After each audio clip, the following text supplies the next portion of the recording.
গোঘাটে তৃণমূল সাংসদ আক্রান্ত, আরামবাগের সাংসদ মিতালি বাগের গাড়ি ভাঙচুর। বিজেপির বিরুদ্ধে হামলার অভিযোগ, আহত সাংসদ মিতালি বাগ হাসপাতালে চিকিৎসাধীন। হামলার অভিযোগ অস্বীকার বিজেপির।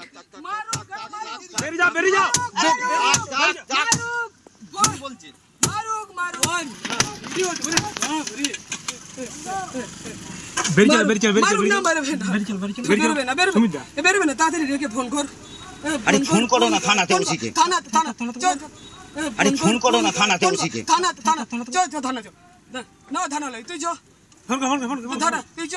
আবার যে আজকে আরামবাগে প্রোগ্রাম আছে সেই গাড়ি অ্যাটাক করে দেখুন গোটা গায়ে আমার একদম গোটা গায়ে যে ভাবে গোটা আমার গাড়ি দেখুন আমি কোন রকম ভাবে আমার প্রাণটা বেঁচেছে। আপনাকে কি দিয়ে মারধর করছে?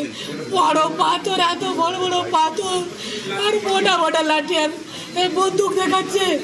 আবার সিকিউরিটি বলছে ছেড়ে দেয়, সিকিউরিটিকে বলছে তুই নাম, তোকে মেরে ফেলবো। আমাদের প্রায় 100-র উপর কার্যকর্তা আরামবাগ হসপিটালাইজ হয়ে গেছে। আমরা কোন রাজ্যে বসবাস করছি যেখানে ভোট এলি মায়ের কোল খালি হয় আর রক্ত দেখে ভোট হয়? একজন আগ্নেয় অস্ত্র রাখতে গেলে তার পারমিশন থাকতে হয়, কিন্তু সেই আগ্নেয় অস্ত্রও তাদের কাছে ছিল। এমপির গাড়ি নরমাল, তার গাড়িতে এখন আগ্নেয় অস্ত্র বেরিয়েছে। গোঘাট থানার যে পুলিশ, উনিও নির্মল মাঝির হয়ে কাজ করছে। এর মেন মাস্টার মাইন্ড এই থানার ওসি, গোঘাট থানার ওসি সব জানে। এত বড় র্যালি চলছে, সেন্ট্রাল ফোর্স লাইনে জবাব চাই ওসির কাছে। মিতালি বাগের উপর হামলায় কড়া কমিশন। গোঘাটে তৃণমূল সাংসদের উপর হামলা, 5 ঘন্টার মধ্যে শাস্তিমূলক পদক্ষেপের নির্দেশ কমিশনের। এফআইআর এর নির্দেশ নির্বাচন কমিশনের। সাংসদের উপর হামলায় কড়া পদক্ষেপের নির্দেশ সিইওর।